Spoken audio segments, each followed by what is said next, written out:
Channel पर एक new anime को स्टार्ट करने जा रहा हूँ जिसमें हमें जो यांग नाम के लड़के की कहानी दिखाई गई है जो तियानलेन सेक्ट का फाउंडिंग स्टूडेंट था जो हजारों सालों से कल्टिवेशन कर रहा था पर अभी तक डोक्यू के first stage Q refining stage को पार नहीं कर पाया जिससे वो लोअर रियल में फंसा हुआ था। उसके मास्टर और सभी स्टूडेंट भी प्रमोट होकर अपर रियल में चले गए थे। इस कहानी में जो यांग अपर रियल में जाने की अपनी जर्नी को तय करेगा। उम्मीद करता हूँ आपको ये सीरीज बहुत पसंद आएगी। इस सीरीज के डेली एपिसोड आएंगे इसीलिए आप इस चैनल को सब्सक्राइब कर लेना। इस कहानी की शुरुआत में हमें 1 लाख साल पहले का सीन दिखाया जाता है जब तियानलेन सेक्ट कल्टिवेशन की दुनिया में सबसे फेमस था। उस सेक्ट के मास्टर जो टिंग टोंग थे जो प्रमोट हो गए थे और वो अपर रियल में जाने वाले थे। इसीलिए अपने सभी स्टूडेंट और जो यांग से कहते हैं कि तुम सभी हार्ड ट्रेनिंग करना और जितनी हो सके क्यू रिफाइनिंग रियल में को ब्रेक करने की कोशिश करना।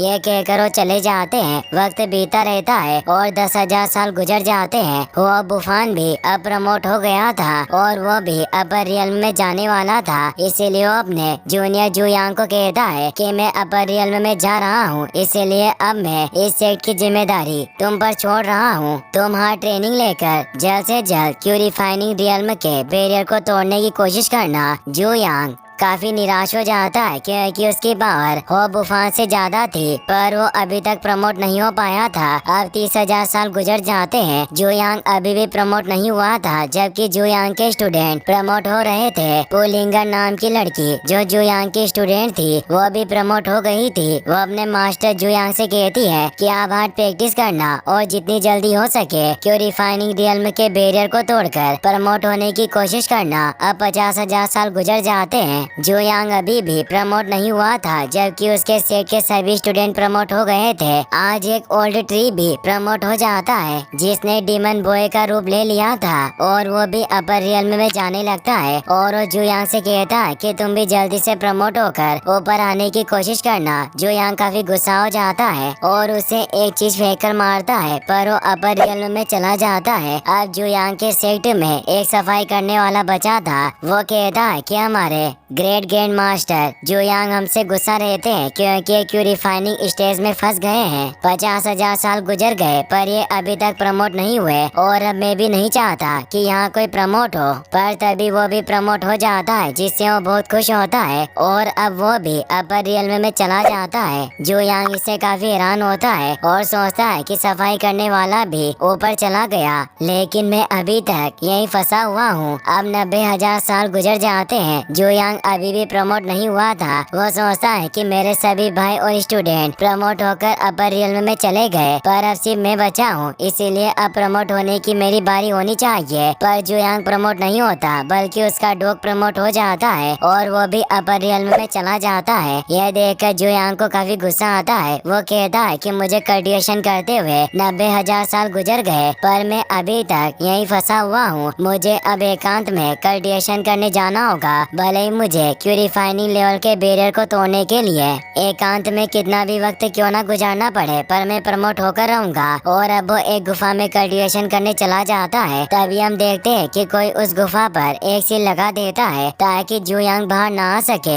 जो यांग को कल्टिवेशन करते हुए उस गुफा में 10,000 साल गुजर जाते हैं। धरती पर अब काफी कुछ बदल चुका था। तियानलेन अब एक मामूली सा सेक्ट बन गया था जो लुप्त होने की कगार पर था और उस सेक्ट में अब कुछ स्टूडेंट रह गए थे। तियानलेन सेक्ट की हेड लिंग किंग थी। आज उसके सेक्ट में यूनशान सेक्ट का राजकुमार अपने कुछ एल्डर के साथ आ जाता है जिसका नाम लियो युन किंग था। वो लिन किंग से शादी करना चाहता था इसीलिए वो जबरदस्ती तियानलेन सेक्ट के अंदर घुस जाता है और किंग से कहता है कि अगर तुम मुझसे शादी करोगी तो मैं तुम्हारे तियानलेन सेक्ट को जिंदा रहने दूंगा और इसका अस्तित्व कभी खत्म नहीं होगा। मैं जल्द ही यूनशान सेक्ट का चीफ बनूंगा और तुम मेरी रानी बनोगी लेकिन अगर तुमने मुझसे शादी नहीं की तो मैं तुम्हारा सेक्ट और सभी डिसिपल्स को खत्म कर दूंगा। किंग जानती थी कि वो एक बहुत बुरा इंसान है। वो गुस्से में कहती है कि मैं तुमसे कभी शादी नहीं करूंगी और अब वो उससे लड़ने के लिए अपनी तलवार निकाल लेती है और कहती है कि तुम मुझे अपनी वाइफ बनाने का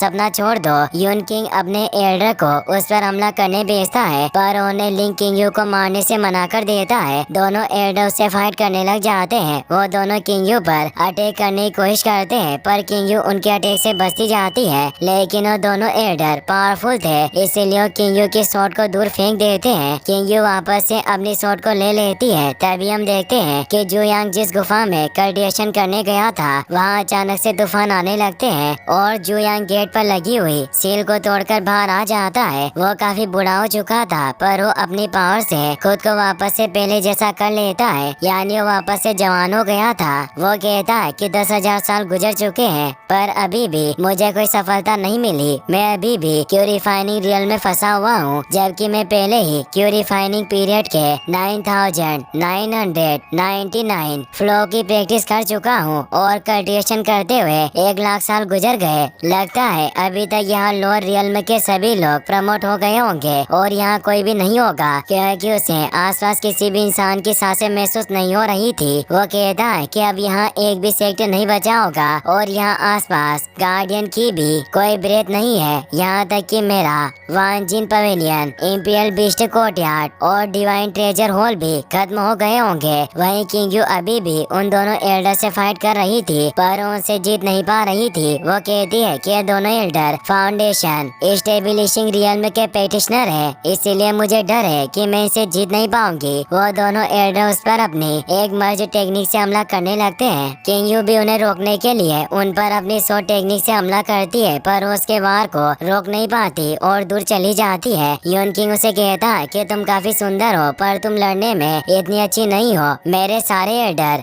फाउंडेशन इंस्टेबिलेशन रियल्म के एक्सपर्ट है और मैं भी इस रियल में पहुँचने में सिर्फ आधा कदम दूर हूँ, इसीलिए तुम हम सभी को नहीं हरा सकती। तुम्हारे लिए बेहतर होगा कि तुम मेरी वाइफ बन जाओ। तुम्हें बस मेरी सेवा करनी होगी और हमेशा मेरे बिस्तर को गर्म रखना होगा। किंग को इस पर गुस्सा आता है और वो सोचती है कि भले ही आज मैं मर जाऊंगी, पर मैं कभी भी यून किंग के हाथों में नहीं पड़ सकती। ये एक बहुत बुरा इंसान है, ये हमेशा मेरा इस्तेमाल करेगा। तभी हम देखते हैं कि जुयांग को भी उनका ऑरा महसूस हो जाता है, जिससे वो हैरान होता है कि अभी भी तियानलेन सेट के कुछ स्टूडेंट बचे हुए हैं और कुछ बुरे लोग उन्हें परेशान कर रहे हैं और तियानलेन सेट को मिटाना चाहते हैं। वो हंसते हुए कहता है कि मैं उन्हें ऐसा कभी नहीं करने दूंगा। वो मेरे होते हुए तियानलेन सेट का कुछ नहीं बिगाड़ सकते। किंग यून किंग से बचने डिस्ट्रक्ट पावर से खुद को ब्लास्ट करने लगती है, पर जुयांग वहां आकर उसे रोक लेता है। किंग उसे देखकर हैरान होती है और सोचती है कि यह कौन है। उसे देखकर यून किंग और सभी एल्डर डर जाते हैं, पर यून किंग को एहसास होता है कि वो सिर्फ क्यू रिफाइनिंग रियल में है, इसीलिए वो जुयांग से कहता है कि तुम अचानक यहाँ आ गए, इसीलिए तुमने मुझे डरा दिया। मुझे लगा कि तुम कोई एक्सपर्ट होगे, लेकिन तुम तो सिर्फ एक क्यू रिफाइनिंग रियल के पेटिशनर हो।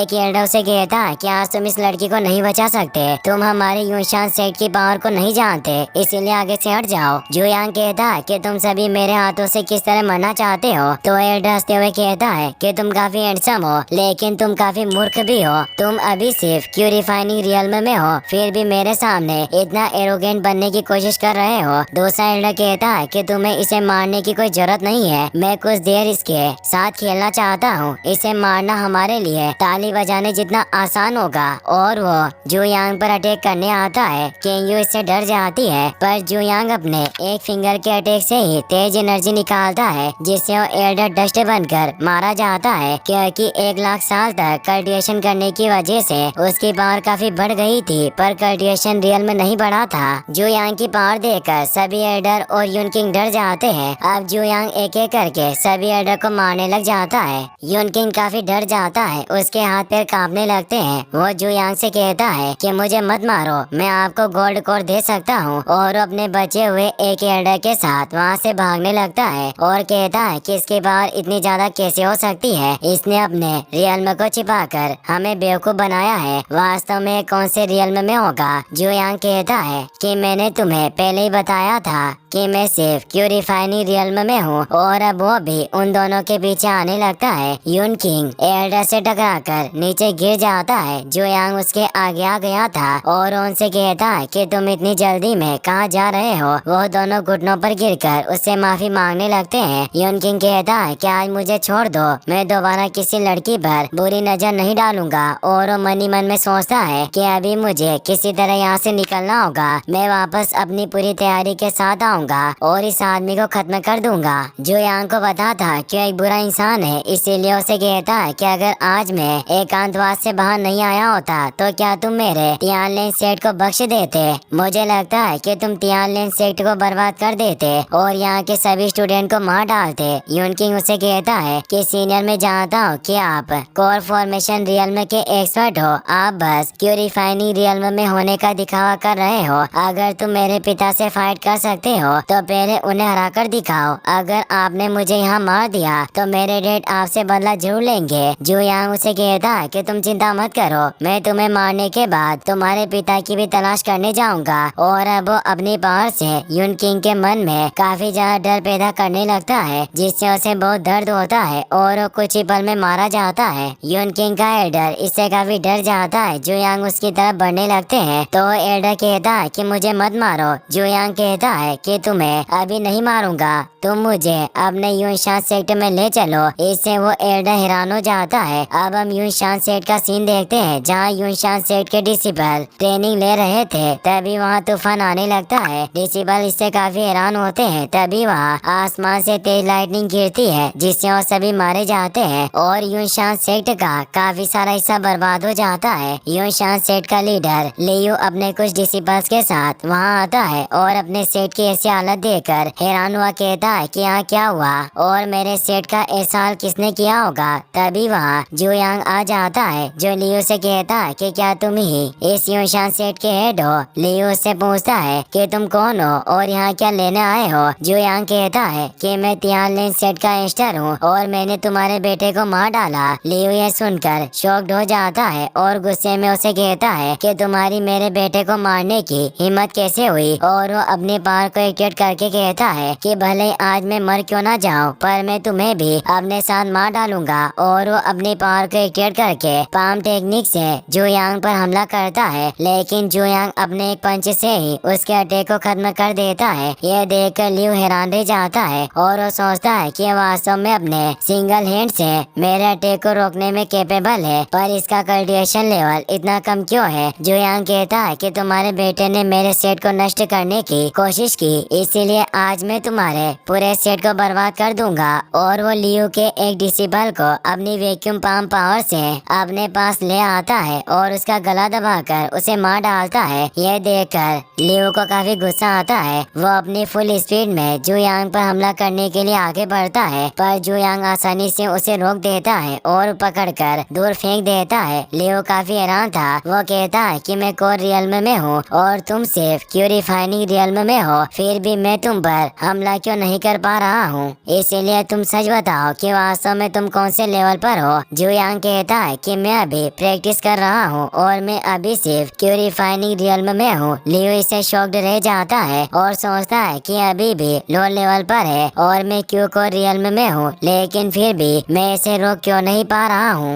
अब वो अपनी सीक्रेट टेक्निक से अपने मास्टर को वहाँ बुलाने के लिए एक मैसेज भेजता है। तभी यूनशान कबीले का एस्टर वहाँ पर आ जाता है, जो जू यांग से कहता है कि तुम्हारी मेरे सेक्ट में हमला करने की हिम्मत कैसे हुई, क्या तुम मेरे सेक्ट की पावर नहीं जानते। जू यांग को एहसास हो जाता है कि एस्टर सिर्फ half step nascent soul realm का पेटिशनर है। एस्टर जू यांग से कहता है कि तुम सिर्फ यहाँ एक अजनबी हो, भले ही तुम्हारी पावर काफी ज्यादा हो, पर आज से मेरा यूनशान सेक्टर सिर्फ जंगल के लोग का पालन करता है, यानी यहाँ से मजबूत लोग ही जिंदा रहते हैं। जू यांग कहता है कि तुमने बिल्कुल सही कहा, तुम एक चूहे की तरह कमजोर हो और मैं एक शेर की तरह मजबूत हूँ। वो एस्टर गुस्से में कहता है कि तुम सिर्फ क्यूरिफाइनिंग रियल्म में हो, फिर भी तुम इतना ज्यादा एरोगेंट हो रहे हो। आज मैं तुम्हें एक अच्छी मौत दूंगा। और वो एक डिस्क निकाल कर फॉर्मेशन को एक्टिवेट कर लेता है। लियो कहता है कि हमारे यूनशान सेक्ट के टॉप ग्रेड का फॉर्मेशन है, जिसे 7 मर्डर फॉर्मेशन कहा जाता है। इसका एक अटैक किसी को भी मारने के लिए काफी होता है, भले ही तुम नेसेंट सोल रियल्म में ही क्यों ना हो, पर आज तुम यही मर जाओगे।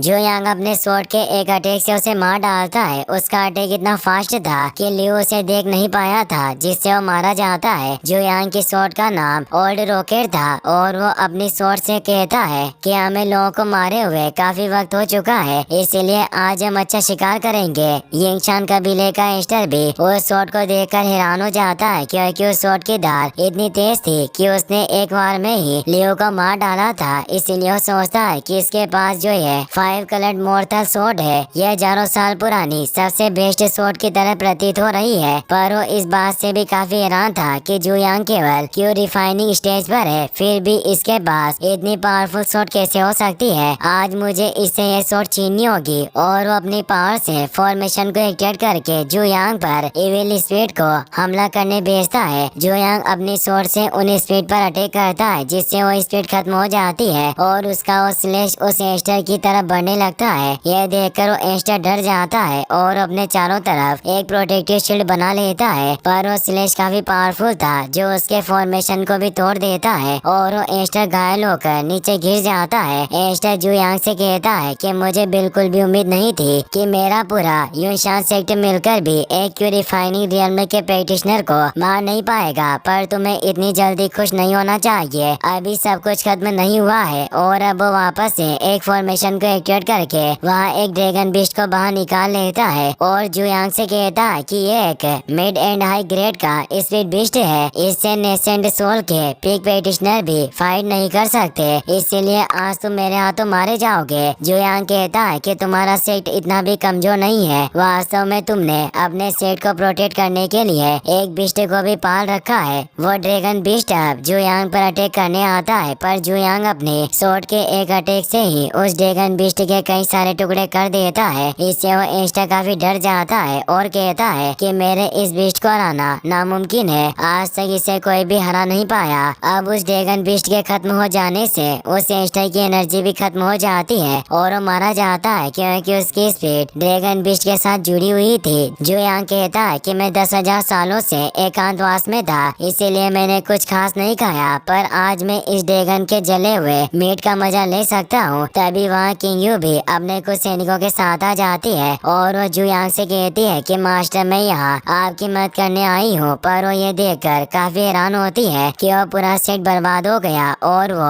जुयांग से पूछती है कि मास्टर क्या ये सब आपने किया। जुयांग कहता है कि मैं अपने तियानलेन सेट को फिर से दुनिया का नंबर 1 सेट बनाऊंगा। किंग यू सोचती है कि वास्तव में काफी महान है और ये दुनिया के सभी रीति रिवाजों से परे है और अब वो सभी घुटने टेक कर मास्टर को सम्मान देते हैं और उन्हें मास्टर कहकर बुलाने लगते हैं। फिर अब हम देखते हैं कि जुयांग के स्टूडेंट ने यूनशान सेट के सभी ट्रेजर को बाहर निकाल लिया था। एक स्टूडेंट जुयांग के पास आकर बताता है कि मास्टर हमने यूनशान सेट के सभी ट्रेजर को इकट्ठा कर लिया है और अब सिर्फ कुछ ही ट्रेजर बाकी रह गए हैं। जुयांग मुस्कुराने लगता है और सोचता है कि मेरा इस सेट को बर्बाद करना व्यर्थ नहीं गया। तभी किंग यू भी वहाँ जाती है जो खुश हुई जुयांग से कहती है कि हम अब काफी अमीर होने वाले हैं। वास्तव में ये यूनशान सेक्ट एक रिच सेक्ट कहलाने के योग्य है, इनके सेक्ट में ढेर सारे ट्रेजर थे। जुयांग कहता है कि तुम्हें इन बातों पर ध्यान नहीं देना चाहिए। किंग यू उसकी बात समझ जाती है और कहती है कि मास्टर हम इतने सारे ट्रेजर और इस ड्रैगन के साथ वापस तियानलेन सेक्ट में कैसे लौटेंगे। तो जुयांग उसे एक स्पेस रिंग निकाल कर देता है और बताता है कि तुम इस रिंग में सभी ट्रेजर को स्टोर कर सकती हो। किंग यू उस रिंग को देखकर काफी हैरान होती है और सोचती है कि ये एक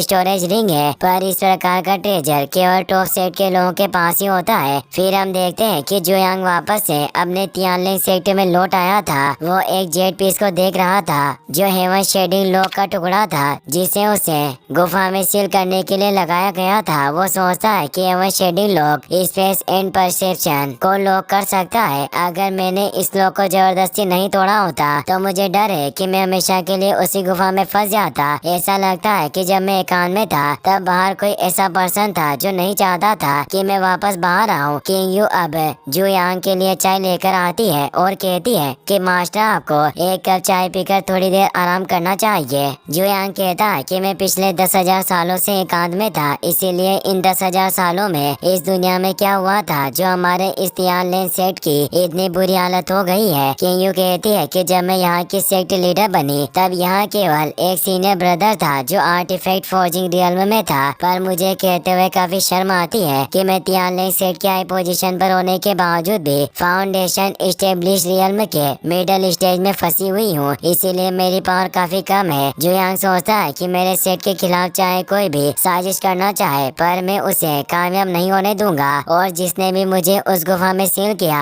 मैं एक दिन उसका पता जरूर लगाऊंगा और उसे सजा दूंगा। तभी उन्हें हम लोग की आवाज सुनाई देती है, क्योंकि एक आदमी तियानलेंग सेठ के सभी डिसिबल को मार रहा था, जिसका नाम वू लेई था। सभी डिसिबल उससे फाइट करके काफी घायल हो गए थे। लुवे कहता है कि तुम तियान सेठ के लोग काफी ज्यादा एरोगेंट हो। तुमने यूशान माउंटेन सेठ को बर्बाद कर दिया और उसके सारे ट्रेजर को लूट लिया। किंग यू तेजी से उस पर अपनी सोर्ड से अटैक करने आती है, पर वो अपने एक हाथ से ही उसके हमले को रोक लेता है और उसे दूर कर देता है। किंग यू परेशान हो जाती है और सोचती है कि जिंडान रियल्म के पीक लेवल पर है। लुवे किंग यू से कहता है कि तुम काफी ब्यूटीफुल हो। तुम्हें देखकर ऐसा लग रहा है कि तुम ही तियानलेंग सेठ की हेड हो। अगर तुम मुझे यूशान सेठ के सभी स्पीड और ट्रेजर को सौंप दोगी और मेरा मनोरंजन करने के लिए एक दास बनोगी, तो मैं तुम्हारे तियानलेंग सेठ को बर्बाद नहीं करूंगा। किंग यू से कहती है कि तुम दिन में सपने देखना बंद करो, तुम हमारे सेठ का कुछ नहीं बिगाड़ सकते। और वापस से उस पर अपनी सोर्ड से हमला करने जाती है, पर वो आसानी से उसके हमले से बच जाता है और उस पर एक जोरदार अटैक करता है। पर किंग यू भी उसके हमले से बच जाती है और उस पर सोर्ड स्लैश टेक्निक से हमला करती है। लुवे भी अपनी सोर्ड को निकाल कर उसके हमले को रोक लेता है। किंग यू से मारने की कोशिश करने लगती है, पर उन दोनों में पावर का काफी गैप था, इसीलिए लुवे किंग यू को दूर कर देता है और उस पर लगातार अटैक करने लगता है, जिससे किंग यू कमजोर हो रही थी। वो अपनी सोर्ड से उसके अटैक को रोकने लगती है। लुवे कहता है कि लड़की तुम काफी ज्यादा लापरवाह हो, तुम कभी भी अकेले मुझे हरा नहीं सकती, इसीलिए तुम्हारे लिए अच्छा होगा कि तुम हार मान लो और मेरी गुलाम बन जाओ। किंग यू अपनी पूरी पावर से उसे रोकने की कोशिश कर रही थी, पर वो कमजोर पड़ रही थी। यह देखकर जुयांग उसकी तरफ अपनी एनर्जी का छोटा सा हिस्सा छोड़ देता है, जिससे किंग यू की पावर बढ़ जाती है और वो लुवे को दूर कर देती है, जिससे उसके हाथ से सोर्ड भी छूट जाती है। लुवे ये देखकर काफी हैरान होता है। किंग यू भी काफी हैरान थी। वो सोचती है कि अचानक मेरी पावर इतनी कैसे बढ़ गई। तभी जुयांग कहता है कि तुम मेरी स्टूडेंट को मारने की कोशिश कर रहे हो, लगता है तुम अपनी जिंदगी से काफी थक चुके हो। लुवे कहता है कि भले ही तुम्हारी पावर से इस लड़की ने मेरे हमले को रोक लिया हो, पर फिर भी तुम काफी कमजोर हो और तुम्हारी मेरे सामने बकवास करने की हिम्मत कैसे हुई। तुम सिर्फ प्यूरिफाइंग रियल्म में हो, इसीलिए तुम्हें मुझे दादाजी कहकर बुलाना चाहिए। जुयांग एक पल में ही उसकी सोर्ड से उसे इंजर्ड कर देता है। लुवे को काफी दर्द होने लगता है। वो कहता है कि मेरे आर्म्स काफी स्ट्रॉन्ग है, फिर भी तुम मुझे कैसे चोट पहुंचा सकते हो। और अब वो जुयांग को खत्म करने के लिए अपने सीक्रेट ट्रेजर को बाहर निकाल लेता है, जो इविल बेल थी। वो अब उस बेल को बजाने लग जाता है, जिससे तेज फ्रिक्वेंसी निकलने लगती है, जिससे किंग यू और बाकी सभी डिसिबल को काफी दर्द हो रहा था। लुवे कहता है कि मेरी इस बेल के अटैक से आज तक कोई भी बच नहीं पाया। जल्द ही तुम्हारी पूरी बॉडी में बहुत दर्द होगा और तुम्हारे कान से खून निकलने लग जाएगा, जिससे तुम सभी एक भयानक मौत मरोगे। तभी जुयांग उस बेल को अपनी पावर से रोक देता है, जिससे किंग यू और बाकी सभी को दर्द होना बंद हो जाता है। लुवे काफी हैरान हुआ कहता है कि मेरी बेल से तुम्हारे ऊपर कोई असर क्यों नहीं हुआ। जुयांग कहता है कि तुम्हारी बेल मेरे खिलाफ किसी काम की नहीं है, और अब वो उस बेल को वैक्यूम पंप टेक्निक से अपने पास ले लेता है और उस बेल को नष्ट कर देता है। वो बेल लुवे की स्पीड के साथ जुड़ी हुई थी, जिससे उसे बेहद दर्द होता है और वो काफी घायल हो जाता है। जुयांग अब उसकी तरफ बढ़ने लग जाता है और लुवे के पास आकर कहता है कि तुमने मेरे स्टूडेंट को चोट पहुंचाई, तुम अब जीने के लायक नहीं हो। और अपने पैर को जोर से नीचे मारता है, जिससे तेज एनर्जी निकलती है और लुवे काफी दूर आसमान में उड़ जाता है। जुयांग कहता है कि आज तुम्हारी मेरी डीएनएस बर्बाद हो जाएगी और तुम एक दर्द भरी मौत मरोगे। और अपनी सोर्ड से उस पर एक अटैक करता है, जिससे लुवे खत्म हो जाता है। ये देखकर किंग यू काफी हैरान होती है और सोचती है कि मास्टर वाकई काफी पावरफुल है। अब हम लू फैमिली का सीन देखते हैं, जहाँ जियोलेंग नाम का आदमी अपने लीडर को बताता है कि तियानलेंग सेठ की पावर काफी ज्यादा बढ़ गई है। हमने जिस लुवेंग को उन्हें खत्म करने भेजा था, उसे सेठ के एस्टर जुयांग के द्वारा मार दिया गया, जो सिर्फ प्यूरिफाइंग रियल्म का पेटिशनर था। लगता है उसके पास कोई खास ट्रेजर है। लीडर लू किंग फेंग कहता है कि मैंने सुना है कि अभी तक उस जुयांग ने 3 जिंडेन रियल्म के आदमियों को मार डाला है, साथ ही उसने एक हाफ स्टेप के नेसेंट सोल पेटिशनर को भी मार डाला। वहाँ एक औरत भी मौजूद थी, जिसका नाम नाम यू सुन यांग था जो जू यांग की एक पेंटिंग बना रही थी। वो कहती है कि ये लड़का दिखने में काफी हैंडसम लगता है। वहाँ मौजूद चूचू नाम का आदमी कहता है कि वो तियानले सेठ का आदमी इतना भी अच्छा नहीं है। मैं तुम्हारे लिए काफी अच्छा हूँ, इसीलिए तुम्हें मेरे साथ उस आदमी को मारने के लिए चलना चाहिए। मुझे उम्मीद है कि तुम मेरे साथ जरूर खुश होगी। सोनियांग कहती है कि तुम काफी कमजोर हो। चुन को इससे काफी गुस्सा आता है, पर लीडर मुझसे शांत रहने को कहता है और वो सुनियांग से कहता है कि तुम्हें इस तियानले सेठ के एस्टर जुयांग को मारने जाना होगा। सुनियांग कहती है कि आप चिंता न करें, मैं उसे अच्छे से संभाल लूंगी और उसका पूरा मजा लूंगी। फिर हम देखते हैं कि सुनियांग तियानले सेठ की तरफ बढ़ने लगती है। रास्ते में एक आदमी उसकी एंचेंटमेंट बॉडी की वजह से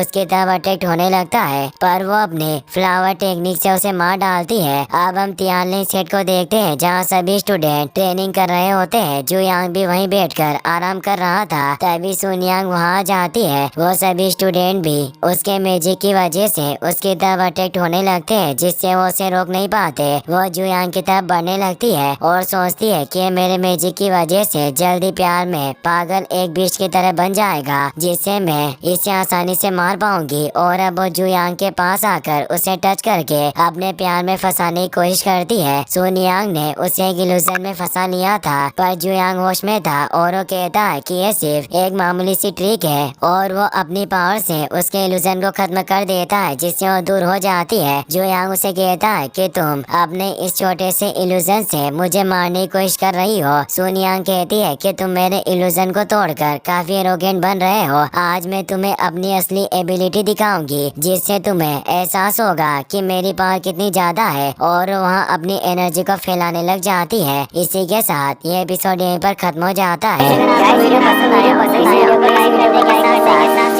चैनल जरूर करें।